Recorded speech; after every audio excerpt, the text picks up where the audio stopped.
Muy buenos días, San Vicente Fundación les da la bienvenida a nuestra TUDCAM. Hoy, en el Día Mundial del Riñón, lo hemos denominado la enfermedad renal, una enfermedad silenciosa. Mi nombre es Ana Milena Betancourt y hoy compartiré con ustedes este espacio junto a los doctores Mario Arbeláez, él es médico nefrólogo de la organización Nefrón, que nos acompaña tanto en centros especializados como en el hospital universitario, y el doctor Richard Vaquero, él es médico nefrólogo pediatra que trabaja acá con nosotros en el hospital universitario. En el Día Mundial del Riñón, el objetivo es concientizarnos acerca de la importancia de estos órganos para nuestra salud y disminuir la frecuencia y el impacto de la enfermedad renal en nuestra salud. El Hospital San Vicente y la Fundación San Vicente, como líder en trasplantes en América Latina, tenemos amplia experiencia en el manejo y tratamiento de esta enfermedad. Por lo tanto, abrimos nuestra conversación con ustedes a través de la cuenta @sanvicentefund, es hasta la D. Entonces les proponemos la siguiente mecánica. Primero el doctor Mario Arbeláez nos hará una breve presentación acerca de la enfermedad renal y sus impactos y presentaciones en el adulto, y luego el doctor Richard Vaquero nos contará acerca del mismo tema, pero dirigido especialmente a los niños. Esperamos su participación y sus preguntas para tratar de resolverlas y conocer la gran importancia de los riñones para nuestra salud. Doctor Mario Arbeláez. Gracias. Buenos días. Los riñones son dos órganos que están en la cavidad abdominal y son esenciales para la vida. Digamos, perder la función de los riñones es prácticamente perder la vida. Ahora, hay una gran cantidad de enfermedades que pueden llevar a esta situación, pero la mayoría de las veces las personas no son conscientes o no saben que tienen una enfermedad en los riñones, y cuando ya consultan al médico generalmente está muy avanzada y ya se está produciendo lo que se llama una insuficiencia renal, o sea, falla de los riñones. ¿Por qué son esenciales para la vida? Porque son los que manejan, digámoslo así, lo que llamamos el medio interno fisiológico, o sea, mantienen el equilibrio en el organismo. El agua que tomamos, las sustancias que tomamos, los alimentos que tomamos, muchos de ellos o la mayoría van a ser absorbidos en las vías digestivas, van a ser procesados en el organismo y finalmente van a ser eliminados a través de los riñones a la vejiga y de ahí hacia el exterior en la orina. Por decirlo de una manera resumida, los riñones limpian el organismo de sustancias de desecho, pero no es solamente esa la función de que maneje el agua, que maneje los minerales, etcétera, sino que también produce sustancias que van a actuar en otras partes del organismo. Tiene que ver con el control de la presión arterial, tiene que ver con digamos, mantener una buena, evitar la anemia en el organismo, tiene que ver con la calcificación de los huesos, en fin, son una gran cantidad de funciones las que tienen los riñones. Las enfermedades que los afectan, pues algunas pueden ser de una manera brusca, rápida, cuando un paciente, por ejemplo, tiene un sangrado, un accidente, una hemorragia, etcétera, los riñones pueden, y se le baja la presión arterial o tiene un infarto del miocardio, en fin, se le baja la función de los riñones de una manera rápida, y en una buena cantidad, la mayoría de las veces, los riñones se pueden recuperar la función de los riñones se puede recuperar si uno logra sostener vivo al paciente mediante los tratamientos de diálisis. Pero las personas que tienen una enfermedad crónica que poco a poco va a ir dañando la estructura de los riñones, finalmente va a dejar de funcionar y entonces se vuelve incompatible con la vida. Los riñones tienen una propiedad, una particularidad, y es que aproximadamente se puede perder hasta el 95% de los riñones y la persona está viva todavía. Yo no digo que esté bien de salud, pero está viva. En cambio, si a uno le falla el 95% del corazón, el cerebro, los pulmones, el hígado, está muerto desde hace mucho rato. Entonces, esa es la dificultad con los riñones. Ahora, en la medida en que la humanidad ha aumentado su expectativa de vida, indudablemente que ha permitido que muchas enfermedades crónicas que aparecen en las personas de más edad van a afectar finalmente los riñones. Tal es el caso, por ejemplo, de la diabetes, la obesidad, la hipertensión, que hoy en día en los países más desarrollados son las primeras causas de falla de los riñones sobre todo en los pacientes de más edad. Anteriormente, cuando la gente se moría menos de estas enfermedades crónicas, uno le dicen es que ahora están apareciendo esas enfermedades que antes no se veían porque la gente se moría antes por enfermedades infecciosas, etc. Digamos, la expectativa de vida a nivel mundial hoy en día es alrededor de 67 o 69 años, y hace la época de los romanos, por ejemplo, alrededor de 30 años, en la época del Imperio Romano. Entonces, es más, en el siglo antepasado, en el siglo XIX, era aproximadamente 35, 40 años la expectativa de vida. Hoy en día es 60 y pico de años. En Colombia actualmente la expectativa de vida está por encima de los 70 años, tanto para hombres como para mujeres. Entonces da la oportunidad que enfermedades crónicas aparezcan, y dentro de esas enfermedades crónicas, muchas de ellas afectan los riñones, y finalmente los pacientes van a requerir tratamientos de reemplazo de la función de los riñones, tal es lo que llamamos diálisis, o sea, como limpiar la sangre o un trasplante de riñón.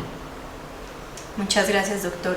Doctor Vaquero, la enfermedad renal en los niños, ¿qué nos puede contar? Algo importante a resaltar es que, al igual que los adultos que se enferman por enfermedad renal crónica, los niños no son ajenos a presentar esta enfermedad. Los niños también se enferman y también se les pueden dañar los riñones, independientemente de la edad que tengan. De resaltar varias cosas. En los niños, la mayoría de las causas de enfermedad renal crónica o de cualquier enfermedad renal están asociadas sobre todo a malformaciones renales congénitas. Es decir, aquella mamá que se está haciendo su control prenatal y que se hace sus ecografías, mediante esa ecografía se puede determinar antes de que el niño nazca que tiene algún compromiso renal, y posteriormente al nacimiento la ideal sería que consultara rápidamente a su médico pediatra o nefrólogo para que obviamente se realicen las intervenciones necesarias. Eso lo vemos con mucha frecuencia, y en nuestros medios las estadísticas muestran que la enfermedad renal crónica la causa más frecuente son las malformaciones renales. Sin embargo, existen un número notable de otras causas de enfermedad renal crónica en niños, y van de la mano también con cualquier otro proceso infeccioso asociado, como la sepsis, las infecciones severas que le puede dar a cualquier persona que tiene un compromiso respiratorio, cardíaco, pulmonar, también las enfermedades propias del riñón llamadas glomerulopatías. Y a veces decimos, bueno, pero entonces ¿cómo nos damos cuenta que los niños pueden tener o no estas enfermedades? Si bien la mayoría de las veces los niños van a la consulta con la mamá digamos que es como ese primer puente, esa primera cadena de control que permite determinar algo está pasando. Como qué signos puede tener un niño, por ejemplo, cambios en la orina, una orina que cambia de color, que sea una orina, por ejemplo, de color colombiana, Coca-Cola, agua panela, que la orina sea espumosa, que el niño disminuya la cantidad o el volumen de la orina en las 24 horas del día, que un niño amanezca hinchado en la cara, en los ojos, en las piernas, en los párpados. Todo eso nos debe alertar hacia un posible riesgo de enfermedad renal crónica en los niños. Los niños también van a diálisis, y antes de pronto también sucede lo mismo que está contando el doctor Arbeláez. Decían, ¿por qué antes no veíamos niños en diálisis? Porque antes los niños se morían. Ya hoy, con todo el avance que ha tenido la medicina, ya los niños entran a diálisis y también se pueden trasplantar, al igual que los pacientes adultos. Entonces es importante que sepamos que la enfermedad renal crónica no es el fin, no es ya tengo enfermedad renal crónica y ya no tengo nada que hacer, no. Hay una serie de estrategias y manejos en cada caso para poder ayudar a ese paciente a continuar su soporte vital mediante alguna de esas estrategias que llamadas terapias de reemplazo renal, ya sea la diálisis o el trasplante renal. Y obviamente lo ideal es detectar de manera precoz, a través de cualquiera de los síntomas y signos que mencioné, cuáles pacientes tienen signos que me sugieren esa enfermedad para poderla detectar a tiempo.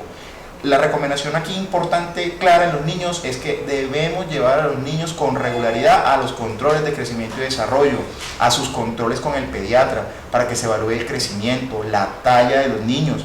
A los niños se les debe tomar la presión, los niños también les da hipertensión arterial, y a veces decimos, pero los niños les da hipertensión. Claro, también les da hipertensión, al igual que los adultos. Entonces la invitación a todos nuestros seguidores y a todas las mamás que nos están viendo en este momento, y médicos también que ven niños, es que tomemos la presión a los niños, evaluemos la función renal de los niños, porque nosotros podemos tener ese primer contacto con ese paciente que está en riesgo o que ya tiene la enfermedad, y podemos detectar esta enfermedad con mucha mayor rapidez y tratarla. Bueno, entonces según lo que ustedes dos nos cuentan, es una enfermedad que está en progresión, que está en aumento, pero de acuerdo también a lo que ustedes nos dicen, hay mucho por hacer, ¿cierto? Y se pueden salvar vidas si se detecta a tiempo. Marcela nos pregunta a través de nuestra cuenta en Twitter, @SanVicenteFund, quisiera saber si algunas bebidas como café o el té son perjudiciales para el riñón. Bueno, básicamente en una persona sana no son dañinas. Incluso la cafeína, que es la constituyente del café, tiene propiedades diuréticas, o sea, hace que la persona orine un poco más, estimula la producción de orina. Sin embargo, la cafeína en exceso, como todo, sí puede afectar el organismo, pero no tanto los riñones directamente, sino más bien producir aumento de la frecuencia cardíaca, poner a la persona un poco ansiosa, nerviosa, puesto que en cierta medida es un estimulante. Pero en cantidades normales no tiene ningún problema, y con los riñones no hay ninguna afectación directa por parte de la cafeína, o sea, no es tóxica para los riñones, ni el té tampoco. Muchas gracias. ¿Qué tanto se incrementa el riesgo de enfermedad real si un paciente está enfermo? Indudablemente que depende del tipo de enfermedad que tenga la persona. Cualquier cosa hace vulnerable cualquiera de los órganos del cuerpo. Por ejemplo, no es solamente la enfermedad, sino eventualmente hasta los mismos tratamientos pueden afectar. Hay sustancias, hay drogas que son tóxicas para los riñones, y aprovecho la oportunidad para hacerlo, digamos, la cuña, y es la automedicación. Es muy frecuente que la gente se automedique, tiene un pequeño dolor de cabeza o tiene un dolor en cualquier parte del cuerpo y comienzan a tomar drogas que son potencialmente tóxicas para los riñones. Hay drogas que son muy buenas, le quitan a uno el dolor de cabeza, le quitan los dolores musculares, pero sí se toman en cantidades pequeñas o en cantidades moderadas y por periodos cortos. Aún, por ejemplo, la aspirina o el acetaminofeno o los antiinflamatorios no esteroideos, si se toman de continuo por periodos muy prolongados, pueden dañar los riñones, y es lo que se conoce como nefropatía tóxica producida por medicamentos. Lo mismo la exposición a medios de contraste. Entonces, una persona que está enferma de cualquier cosa, y hay que hacerle muchos estudios, sobre todo si el organismo está en desequilibrio en ese momento, los medios de contraste pueden afectar los riñones. No es infrecuente, alrededor del 5% de los pacientes que requieren tratamientos de diálisis y o trasplante en los países que tienen buenas estadísticas como Estados Unidos, la falla de los riñones es producida por sustancias tóxicas, por haber tomado, automedicado generalmente sustancias, medicamentos que son muy buenos, como lo digo, y que cuando a uno le duele algo, pues indudablemente que uno se los toma, pero por periodos cortos. Hay personas que no pueden comenzar el día si no se toman un analgésico, un antiinflamatorio, porque sí, sin ninguna explicación. Es casi como una dependencia a esas sustancias.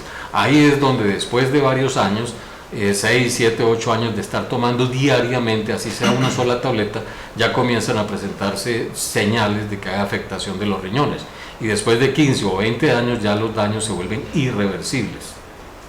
Eso que nos dice el doctor Arbeláez es muy importante, porque esos medicamentos que mencionan son de muy fácil acceso a la población en general. Doctor Vaquero, en los niños, que es frecuente también manejar la fiebre con un Advil, ¿pasa exactamente lo mismo? Me parece muy buena esa intervención, Ana, porque nosotros los pediatras y los médicos en general a veces sembramos un terror en las madres sobre el uso de medicamentos para bajar la presión por el riesgo de convulsiones, que es como lo que está como en el medio, ¿cierto?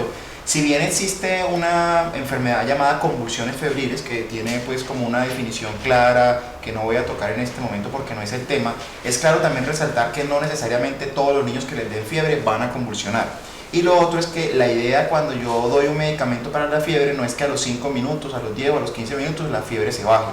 La idea, cuando yo manejo un paciente con fiebre, es que la fiebre tenga un descenso paulatino y progresivo, porque la fiebre es un mecanismo de defensa del cuerpo. A través de la fiebre se está eliminando, o se están, por así decirlo, matando esa bacteria, ese virus, ese parásito, esa infección que en ese momento está afectando al niño. Y en general, la mayoría de las causas de fiebre en niños es dada por infecciones virales, sobre todo infecciones virales respiratorias, y lo vemos en pacientes, sobre todo menores de 2 años. Es ahí donde vemos a las mamás con niños de 3 meses, 4 meses, 5 meses, 6 meses, que están dándole a los pacientes los llamados medicamentos AINES. Menciono varios: ibuprofeno, naproxeno, diclofenaco, nimesulide. Todos estos medicamentos son o pertenecen a ese grupo de AINES, y en algunas poblaciones, en especial estos niños tan pequeños, donde generalmente cuando tienen estas enfermedades infecciosas han dejado de comer, no han consumido la cantidad de líquido que consumirían si estuvieran, por así decirlo, sanos, o están deshidratados porque tienen vómito y diarrea, per se ya tienen un riesgo dado de sufrir del riñón porque están sometidos a una situación, por así decirlo, de restricción de líquido debido a la enfermedad. Pero si además de esto yo le sumo a esto que le voy a dar un medicamento que me le va, por así decirlo, a lesionar la función renal porque es un medicamento tóxico o nefrotóxico para el riñón, cuando lo estoy usando en un paciente, por ejemplo, como este, en una fase aguda, eso puede ayudarme a que mi riñón sufra mucho más. Y hemos visto casos de pacientes que en un cuadro infeccioso usan las mamás AINES para la fiebre y entran en enfermedad renal o hacen una enfermedad renal aguda grave, que en algunos casos han llevado a la necesidad incluso de hacer en algún momento dado una terapia de reemplazo renal. Ahora tampoco es que el doctor Richard está diciendo que no pueden usar ibuprofeno, que no pueden usar, o sea, no nos vayamos a los extremos. Hay unas indicaciones claras y lo ideal aquí, la invitación, así como lo dice el doctor Arbeláez, es no automedicarse. Su médico debe evaluar cada caso, cada situación, cada paciente es diferente y él debe decidir si puede utilizar o no ese medicamento. Bueno, muy importante esto porque realmente es un tema muy común casi que en todas las enfermedades. Recuerden enviarnos sus preguntas a través de nuestra cuenta en Twitter, @SanVicenteFund, hasta la D, para que solucionemos tantas y tantas inquietudes de unos órganos tan importantes como los riñones, hoy en el Día Mundial del Riñón. Nos preguntan también a través de nuestra cuenta, ¿es posible prevenir la enfermedad renal? Que igual de los dos nos quisiera hablar de esto. Claro que sí, la enfermedad renal es posible prevenirla, claro. ¿Por qué? Porque gracias a esta serie de actividades que se están realizando desde el 2006, donde la Sociedad Internacional de Nefrología y la Fundación de Sociedades Renales Internacional, en asocio con la Asociación Mundial de la Salud, ellos han sacado y difundido a través de sus diferentes medios de comunicación unas estrategias que se llaman las 8 reglas de salud renal. Estas reglas de salud renal aplican a toda la población. Aquí no es que para las personas adultas, que para los niños, no, esto es para todos, adultos, niños, madres gestantes, para toda la población. Y estas estrategias simplemente hacen énfasis en mantener un estilo de vida saludable. Las estrategias que tenemos lo podemos hacer en la casa, no tenemos que vivir en una ciudad capital, podemos vivir en una ciudad intermedia, en un municipio, podemos estar fuera del país, o sea, no hay ninguna limitante para poder hacer estas estrategias. Y lo mejor de todo es que no necesitamos comprar absolutamente nada porque son cosas del día a día. Estas estrategias para prevenir la salud renal, que parten de estas 8 reglas, son básicamente: la primera es mantener un estilo de vida saludable a través de actividad física. Entonces se invita a la gente pues a que hagamos ejercicio y todo eso, porque el ejercicio permite no solamente que yo controle muy bien mi presión arterial, sino que también mantenga un peso más bajo, me mantenga, por así decirlo, con energía, activo, ¿cierto? La otra estrategia que también ellos recomiendan es el consumo regular de agua, que se recomienda aproximadamente, de acuerdo como a cada caso y a cada paciente en particular, la ingesta alrededor de 1.5 a 2 litros de agua al día, que eso es más o menos decir 8 o 10 vasos promedio de agua al día, porque también eso ayuda no solamente a que nuestro cuerpo se hidrate bien, sino que también nuestros riñones funcionen adecuadamente, porque, por así decirlo, el agua permite que el riñón se irrigue, limpie bien pues todas esas sustancias de desecho que diariamente se están produciendo en el cuerpo. El otro es tener un control de la presión arterial, y eso obviamente lo tenemos que hacer yendo a nuestros controles. Así no estemos enfermos, nuestro médico nosotros deberíamos hacer un chequeo al menos una vez al año si no tengo ninguna enfermedad, para que me chequeen la presión y me evalúen y me encuentren como alguna hallazgo importante como al examen físico. Lo otro importante es tener un consumo de sal limitado. Se recomienda alrededor de 5 o 6 gramos de sal al día, que eso es igual a decir una cucharadita dulcera con la que endulzamos el tinto, el café o cualquier bebida. Esa es la cantidad de sal que deberíamos consumir. Pero en todas las comidas. Lo ideal es que sea en las 24 horas del día, no es que desayuno, almuerzo y cena implique necesariamente una cuchara de esas, no. En general lo que debería hacer, no coger la sal del salero de la mesa y echárselo a la comida. O sea, ya la sal con la que los alimentos están, creería yo que es la sal digamos, lo necesario para poder continuar nuestro día sin necesidad pues, de sal extra. Obviamente eso también depende mucho de cada paciente. Los pacientes que son hipertensos o ya enfermos renales establecidos pues van a tener una restricción mucho mayor a este consumo de sal. Es importante también el cigarrillo afecta también mucho la salud de todos.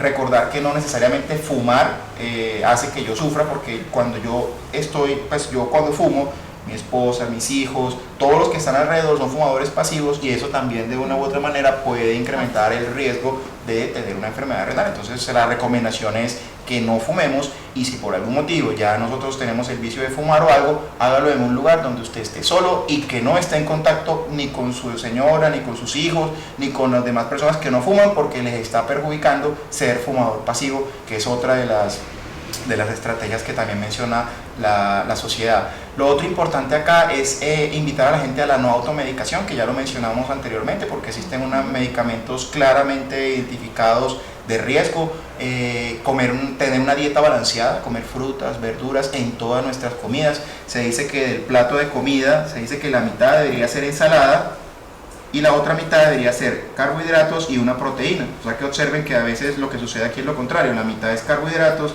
este poquitico es la ensalada y este otro pedazo... Carbohidratos es la papa, las harinas, el arroz. Exactamente. Y la proteína ya es la carne, el pollo, el pescado. Así es, entonces también deberíamos tener esa condición importante a la hora de prevenir la salud renal. Y lo más importante también acá es que tenemos que consultar a nuestro médico, sobre todo si pertenecemos a poblaciones de riesgo de enfermedad renal.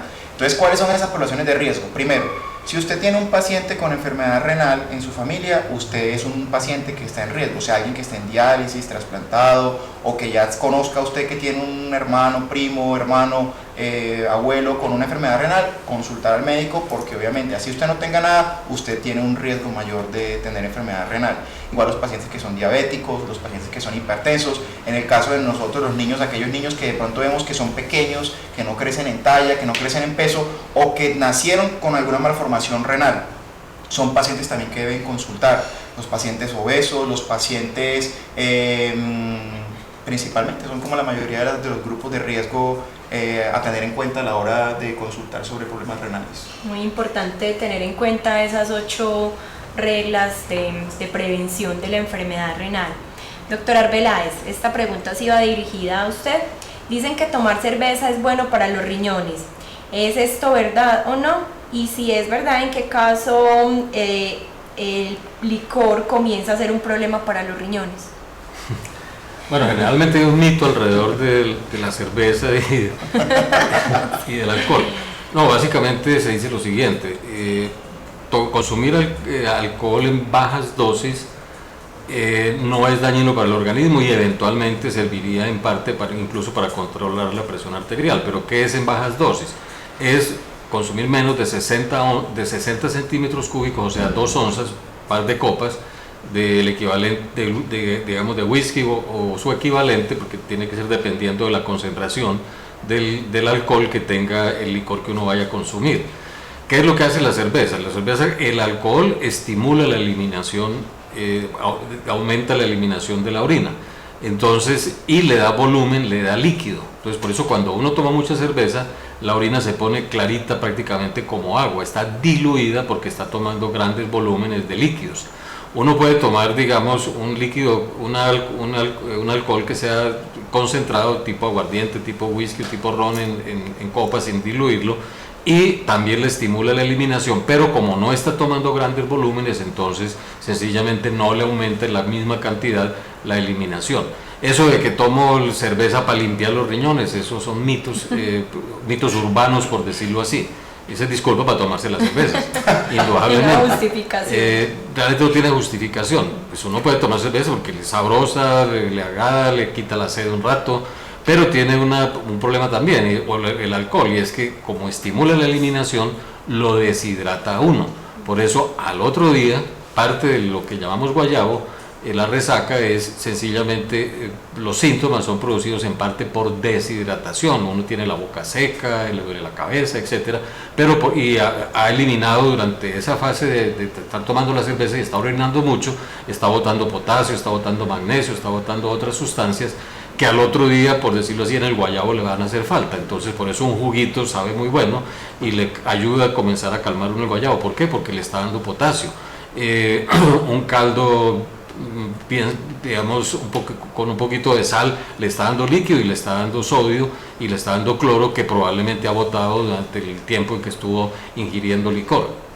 De manera que de plano uno no tiene por qué estar tomando, digámoslo así, cerveza. El estado natural de una persona sana no es tomar medicamentos. Una persona sana no tiene que tomar nada, sencillamente alimentarse bien, hacer ejercicio, como ya lo mencionaron, etcétera. No voy a ser repetitivo en ello, sino el que toma medicamentos es por algo, tiene alguna enfermedad, que tiene que tomar suplementos alimentarios, entonces que no se está alimentando bien, que tiene que tomar vitaminas, es porque algo está pasando en el organismo, o sencillamente no está consumiendo la cantidad adecuada de, digamos, de vitaminas a través de los alimentos.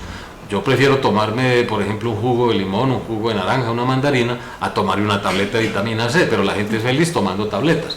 Y si consume, por ejemplo, vitamina C en exceso, puede terminar produciéndose daños. Por ejemplo, facilitar el que se le desarrollen cálculos en los riñones. Y los cálculos le van a ocasionar problemas que eventualmente puede perder hasta la función de los riñones. Bueno, estamos desbordados de preguntas para ustedes dos. Luisa nos pregunta cuáles son los tratamientos para la enfermedad renal cuando ya una persona la tiene diagnosticada. ¿Qué puede esperar? ¿A qué tratamientos se puede someter? Listo. Cuando yo tengo una enfermedad renal crónica, los médicos, los nefrólogos, lo que hacemos básicamente es evaluar una serie de exámenes para poder ubicar a ese paciente en uno de los estadios de enfermedad renal crónica, que son 5 estadios, ¿sí? Van del 1 al estadio 5. El estadio 5 ya es, por así decirlo, el último estadio, donde ya, a pesar de cualquier manejo médico que yo pudiese tener para controlar, por ejemplo, el aumento del potasio, del fósforo, controlar la presión con medicamentos antihipertensivos, que lo hacemos en cualquiera de esos estadios, y yo veo que mi paciente no mejora y veo que ese paciente está reteniendo líquidos o se le llenan los pulmones de líquido o amanece muy hinchado, cansado, en el caso de los niños, esos niños que ya están enfermos renales y que no están creciendo, o que los exámenes me están mostrando que la respuesta al tratamiento es pobre, a mí me va a tocar instaurar en ese paciente una terapia de reemplazo renal. Existen tres tipos de terapia de reemplazo renal. Una es la hemodiálisis, que es la que se hace en una de las unidades renales, donde el paciente va generalmente 3 veces a la semana, se conecta a una máquina, que lo que va a hacer básicamente es hacer esa función que el riñón ya no hace, a través de una máquina que va a coger toda la sangre del cuerpo y la va a filtrar a través de unos filtros especiales que tiene para poder sacar todas esas sustancias de desecho y regresarlas nuevamente al cuerpo. La otra estrategia sería la diálisis peritoneal, que es una terapia de reemplazo renal también, en la cual el paciente tiene un catéter en el peritoneo, que es una membrana que tenemos a nivel intraabdominal, y lo que se hace es infundirle un líquido a través de ese catéter para que esa membrana peritoneal favorezca la extracción de esas sustancias de desecho que posteriormente se van a extraer cuando el líquido de esa cavidad que se infundió se drena, y se hace también más o menos 4, 5 o 6 veces al día, de acuerdo a cada paciente en particular, o hay unos sistemas pues que también lo pueden hacer en la noche. Y la otra estrategia, que la consideramos la ideal porque, digamos, disminuye todos los riesgos asociados a la terapia de reemplazo renal tipo diálisis o hemodiálisis, que es el trasplante renal, que el trasplante renal también es una opción que todos los pacientes en el mundo y aquí en Colombia y en la ciudad lo tienen. Nuestro hospital pues tiene grupo de trasplantes pediátricos y trasplantes de adultos, y obviamente se evalúa cada caso a estos pacientes que están o en terapia de reemplazo renal o que están en estadios avanzados de enfermedad renal, ya sea un estadio 4 o un estadio 5, que aún no han entrado a diálisis, pero que podrían ser candidatos a un posible trasplante renal si cumplen con unos criterios, porque para eso hay unas indicaciones y contraindicaciones, pero obviamente eso lo definimos el nefrólogo en la consulta médica. Qué bueno, doctor, que tocó este tema, porque Catalina, @Catalina80 nos pregunta si toda persona con enfermedad renal necesita un trasplante. Usted lo acabó de mencionar, ¿cierto? Entonces, no toda persona con enfermedad renal necesita un trasplante, sino que depende de la evaluación que los médicos especialistas hagan. Y del estadio de enfermedad renal, porque yo puedo tener una enfermedad renal que está ubicada en un estadio 1, 2 o 3, y yo podría esperar en ese momento todavía el paciente no necesariamente tiene que ir a un trasplante. Pero a medida que la enfermedad va avanzando y uno va notando que el paciente se deteriora o que la respuesta al tratamiento no es la adecuada, uno evalúa la posibilidad de un trasplante en ese paciente. Bueno, y la próxima pregunta también es muy dirigida acerca del trasplante renal. Juan Diego nos dice, ¿cómo se maneja la lista de espera de órganos? Mi padre, doctor de la UDA, 2 años en diálisis y lista de espera.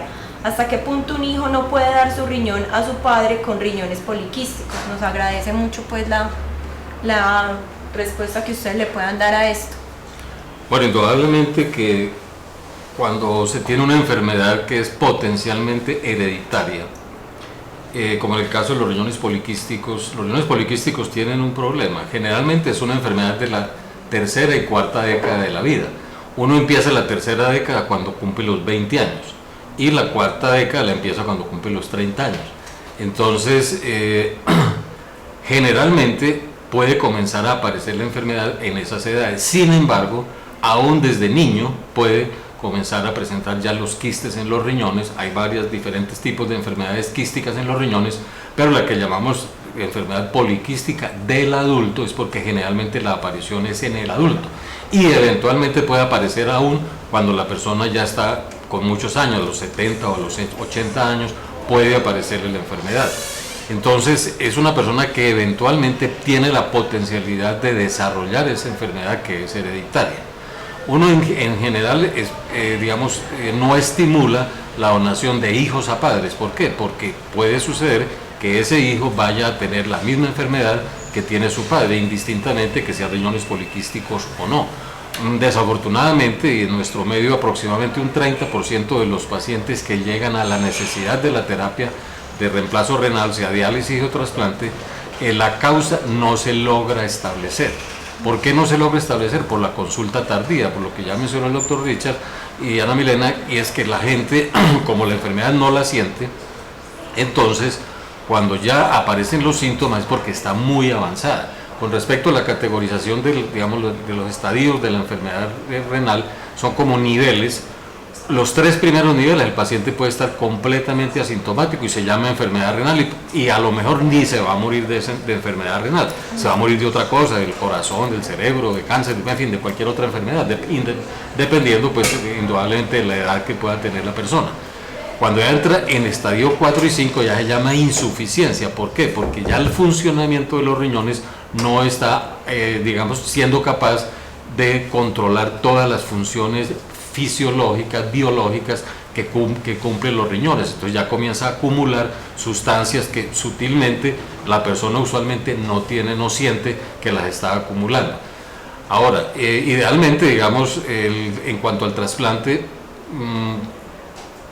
puede que el desarrollo científico lleve a tener animales de reemplazo. Hoy en día existe el xenotrasplante que todavía está en experimentación.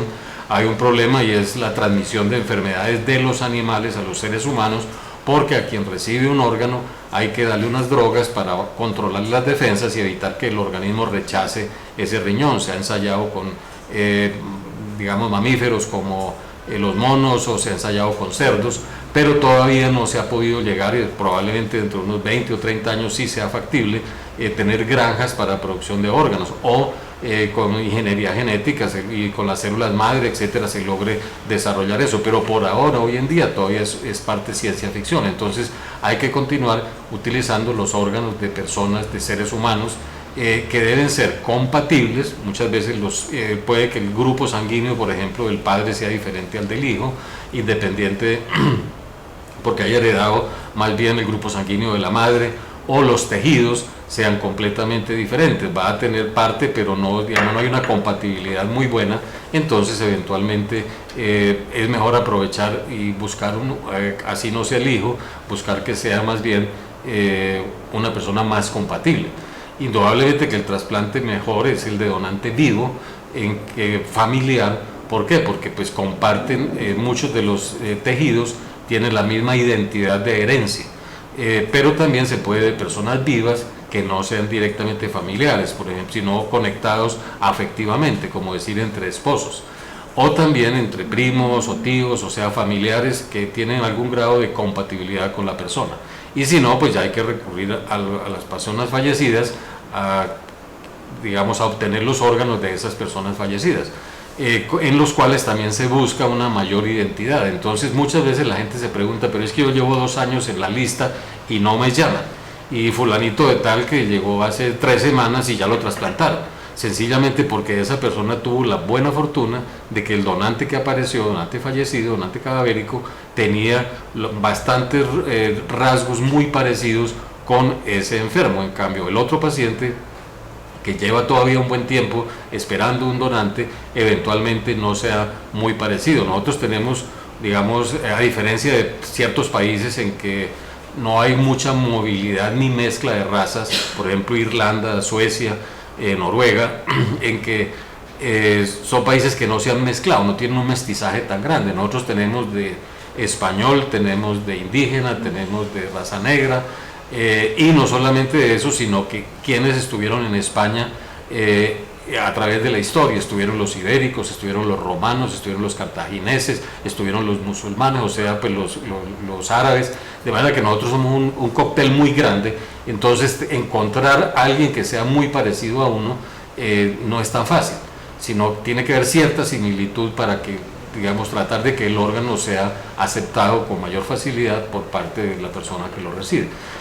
Como le decía, entonces uno no estimula demasiado que sean los hijos los que le den a los padres. ¿Por qué? Por la potencialidad de que de pronto llegue a desarrollar una enfermedad renal. Y si la va a desarrollar, pues también en algún momento de la vida va a necesitar un trasplante. Pero si le quitamos el 50% de su masa renal, pues ya empieza perdiendo, por decirlo así, porque si va a desarrollar una enfermedad renal, el tiempo que se demoró el papá para desarrollar la insuficiencia va a ser más corto en esa persona que hizo la donación. Yo quisiera preguntarle algo ahí, doctor, y precisamente con la pregunta de Juan Diego, usted fue muy claro en decir la priorización, ¿cierto? Cuando resulta un donante, la compatibilidad, pero hay muchos mitos acerca de que esas listas de donantes se pueden manejar con rosca, por decirlo así, o porque dan más plata que otros, entonces como yo tengo plata me priorizan. ¿Eso existe? O como para concretar la pregunta de Juan Diego, aparte de la compatibilidad, ¿existen otros criterios de priorización en esas listas de espera para un ser receptor de un órgano donado? Bueno, indudablemente que hay mucho mito urbano con respecto a la donación. En algún momento, en alguno de los periódicos de circulación nacional, salió que a un muchacho le habían quitado un órgano y que había aparecido en un motel. Luego también por internet apareció la misma historia. Yo tengo una foto en que está lo mismo, pero en inglés. Dice, llame a urgencia, llame al 911, uno de sus riñones ha sido removido, y muestran una persona metida en una tina, y se nota pues que es un colorante, que es una anilina la que está, una broma que estaban haciendo. Y sencillamente eso lo que ocasiona es pánico entre la población y desprestigio a los programas de trasplante, e indudablemente perjudican a los pacientes que están en lista de espera.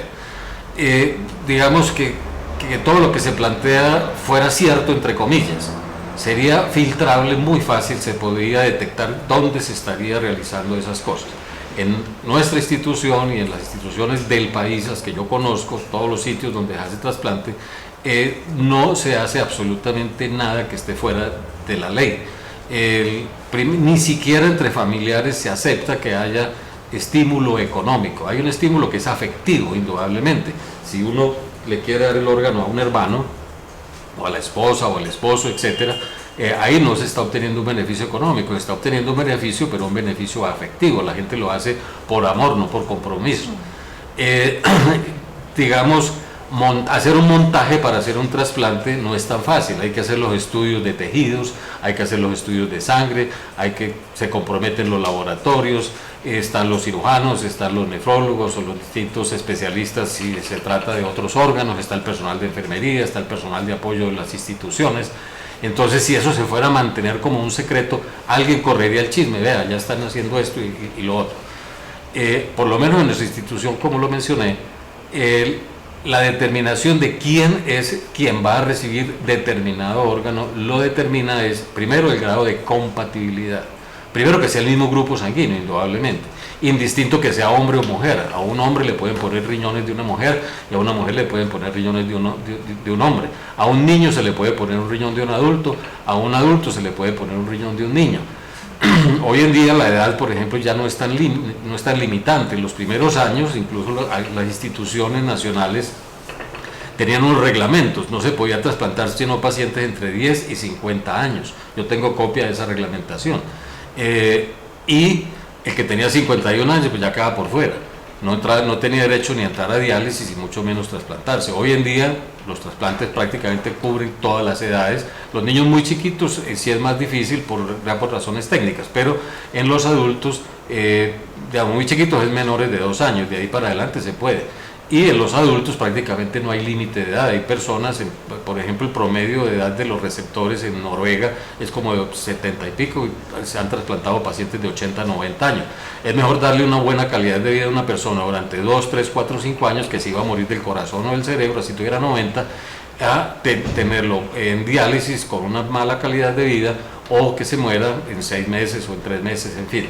Entonces, ¿cómo se escoge? Se escoge primero por el grupo sanguíneo, segundo por el grado de compatibilidad, y luego ya vienen otros factores como que la persona esté sensibilizada o no, o sea que haya sido expuesta o sea que su organismo no acepte un órgano de otra persona, ya son cuestiones técnicas, o el tiempo que lleve la persona en diálisis, en fin, o la necesidad, la urgencia de trasplantar a esa persona, porque si no se trasplanta va a seguir en la lista de espera y se va a morir de cualquier otra enfermedad, de manera que eso no es tan fácil, pues decir, no, yo les cojo o les tenga plata y trasplánteme. No, eso no, en ningún momento se hace en esta institución. Doctor Arbeláez, ¿hay alguna posibilidad de uno conocer en qué lugar está en esa lista de espera y solo esperar la compatibilidad, o esa información uno no tiene acceso? Es que la lista de espera no es como cuando uno está haciendo la cola para entrar al bus, de que yo llegué de décimo y tienen que entrar 9 personas primero y yo llego de décimo. Como les digo, hay personas que llegan hoy y mañana puede estar trasplantado. ¿Por qué? Porque hoy resulta un donante, tenía el protocolo ya listo, tenía todos los exámenes eran adecuados, y ese donante es el mejor, esa persona es el mejor receptor para ese donante. Se ganó la lotería, por decirlo así. Estuvo de buenas, de que esa persona, es que fue donante hoy, fuera más compatible con ese individuo. Lo cual es una excepción. Digamos, uno dice, uno tiene un doble en el mundo, hay alguien que es muy parecido a uno, y de pronto le dicen, no, ve, yo te vi en tal parte, y usted que nunca ha ido a ese sitio. Ya no es que era alguien que era muy parecido a vos, no eras vos, o a tu señora, etcétera, ¿cierto? ¿Por qué? Porque pues hay personas que pueden compartir ciertos rasgos, y de lejos uno puede tener la percepción de que esa es la persona que uno conoce, pero cuando se le acerca y dice, tenía un buen lejos, pero de cerquita no es lo que yo pensaba, no es la persona que yo pensaba. Entonces eso es lo que sucede, sencillamente es por compatibilidad. Entonces decir yo estoy, ¿en qué nivel de la lista de espera? ¿No? Todos están exactamente al mismo nivel. Resultó un donante, ¿quién fue el más compatible? Fulano de tal, que llevaba un día, o que llevaba 6 meses, o que llevaba 1 año, o llevaba 2 años, o llevaba 5 años, sea niño o sea adulto. Sí hay cierta prelación, pero eso es una máxima universal. Los niños tienen prelación en cuanto al trasplante.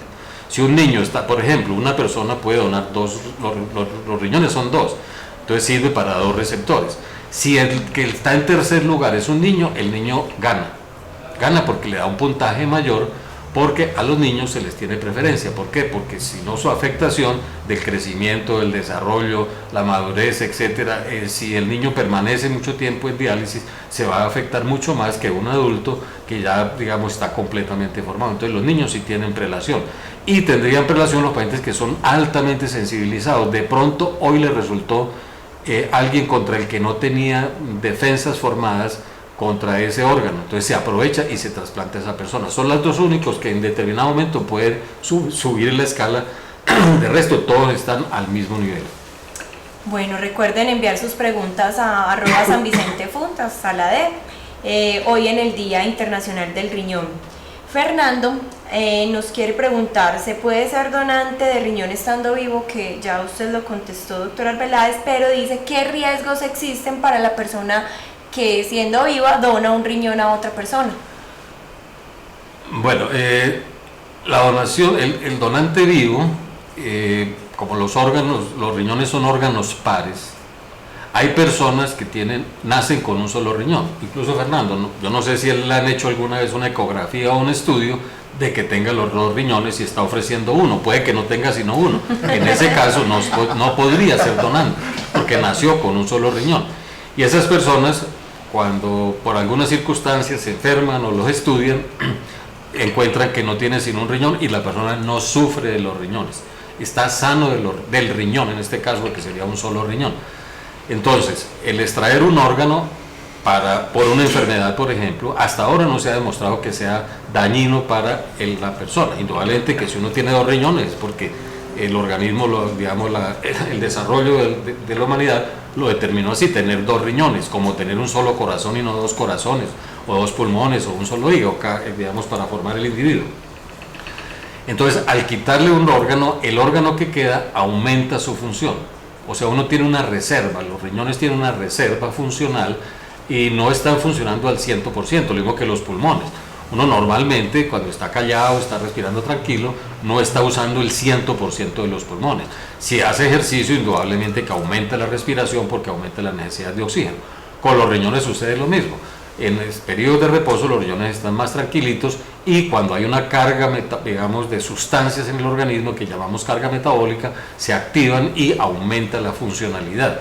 Entonces, cuando le quitan un riñón, el riñón que queda aumenta un poco de tamaño y, por decirlo así, suple en un 25-30% la falta del riñón que queda. Y esa persona va a vivir normalmente.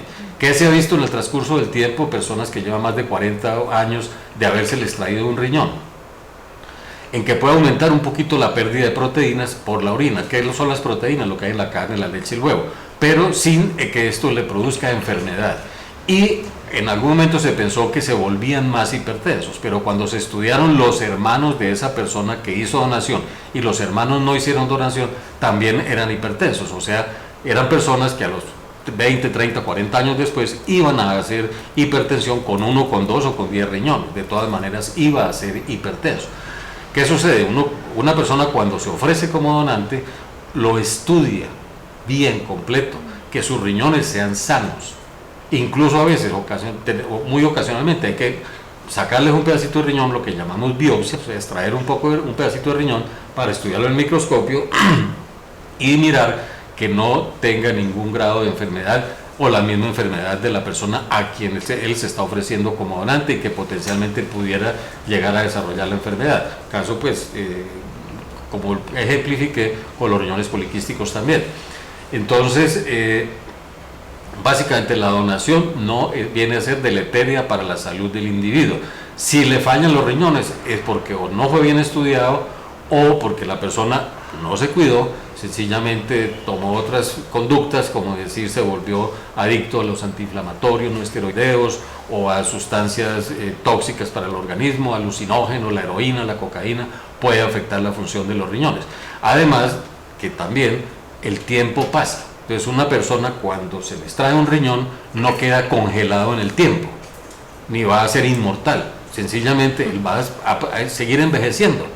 Y si a los 70 o los 80 años le da una insuficiencia renal, es porque probablemente, como decía, si tuviera los dos riñones, también le iba a dar. Entonces daría lo mismo. Entonces la donación no lo va a acelerar el proceso de envejecimiento tampoco. Los riñones, lo que pasa es que, digamos, son unos órganos que son blanco, por decirlo así, de muchas enfermedades y se afectan un poco más que otros órganos. Yo muchas veces a los pacientes les digo, mire, para que usted me entienda más fácil, sus riñones están más viejos que usted. O sea, van más adelante en el proceso de deterioro que va uno teniendo a medida que transcurre la vida. No es lo mismo el estado de salud de un individuo de 18 años que uno de 95 o 100 o 110 años o 120 años que dicen que son los récords de supervivencia en el mundo. Entonces, no se puede comparar los organismos. El tiempo pasa e indudablemente que puede haber un decaimiento, una disminución de la funcionalidad, o la hay, pues, de los órganos a través del paso del tiempo. Pero la donación en sí no afecta la salud del individuo. Listo, doctor Vaquero. Nos preguntan, Juan Fernando le quiere hacer una pregunta, ¿cuáles son los síntomas de que yo o mis hijos estén sufriendo de enfermedad renal? Sí, Juan, mira, la mayoría de los síntomas de la enfermedad renal, como bien le hemos dicho y le hemos mencionado, es el tema de esta TWICAN, es que es una enfermedad silenciosa. Pero yo puedo tener unas alertas, unas alarmas, unos bombillos que se me prenden cuando yo me encuentro frente a unos síntomas que claramente me pueden sugerir, y estos son lo que habíamos mencionado sobre los cambios en la orina. Esa orina que uno ve que cambia de color, que es color Coca-Cola, oscuro, colombiana, aguapanela, o que estoy notando que estoy disminuyendo la cantidad de orina, o que antes, por ejemplo, estoy orinando muy frecuentemente o muy frecuentemente en la noche, o que amanezco hinchado de la cara, de las piernas, o que me siento cansado, fatigado, más de lo normal, porque a veces obviamente ante una jornada fuerte podemos sentir esa sensación, la presencia de náuseas, de vómito, los calambres, a veces las lesiones en la piel que nos dan como una rasquiña, un picor. Todo eso debería prendernos las alarmas, porque posiblemente podemos estar ya frente a una enfermedad renal que pudiese incluso a veces tener un grado avanzado. Pero por ejemplo en la población pediátrica es muy importante aquellos niños, por ejemplo, que tienen infecciones urinarias, también estar alerta. ¿Por qué? Porque ya lo mencioné, las malformaciones congénitas son en la población pediátrica la causa número 1 de enfermedad renal crónica en el tiempo. Bueno, ya para ir finalizando nuestra TWICAM, lastimosamente, si quedan preguntas pendientes, nos escriben a nuestro usuario @sanvicentefund en Twitter, que nuestros especialistas se las contestarán directamente a ustedes. Y para ir finalizando, cualquiera de los dos que me quiera contar brevemente cuáles son los mitos de la enfermedad renal, qué mitos hay en la comunidad. Ya han dicho muchos, algunos pues acerca del trasplante, el doctor lo mencionó. ¿Qué otros mitos se conocen acerca de la enfermedad renal? Bueno, hay uno que es muy común y es el dolor de cintura. Sí. Todo el que le duele la cintura dice que le duele los riñones y que no hace tal cosa porque entonces se va a enfermar de los riñones. Usualmente eso no es un problema, generalmente son más mecánicos en la columna, problema de distensión de ligamentos, o en fin, que tenga hernias de disco, o que tenga problemas de osteoporosis o alteraciones en los huesos. Indudablemente que el que tenga algo debe consultar a un médico que debe tratar de investigar qué es lo que le está pasando a esa persona. Y no necesariamente tiene que ser que está enfermo de los riñones.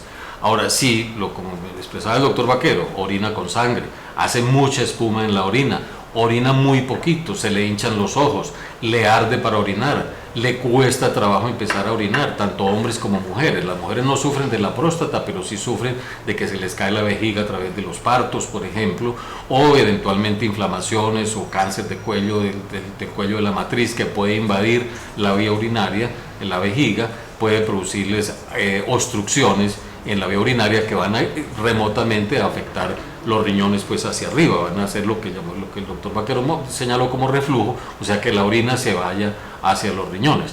En el caso de los hombres sí sería la próstata, ya sea por un crecimiento que se llama benigno o porque tenga cáncer de próstata o que tenga estrecheces de la vía urinaria, los que podrían eventualmente afectar digamos, la funcionalidad de los riñones. Como digo, uno de los mitos es el dolor de cintura, pero el que le duele la cintura sí es mejor que consulte.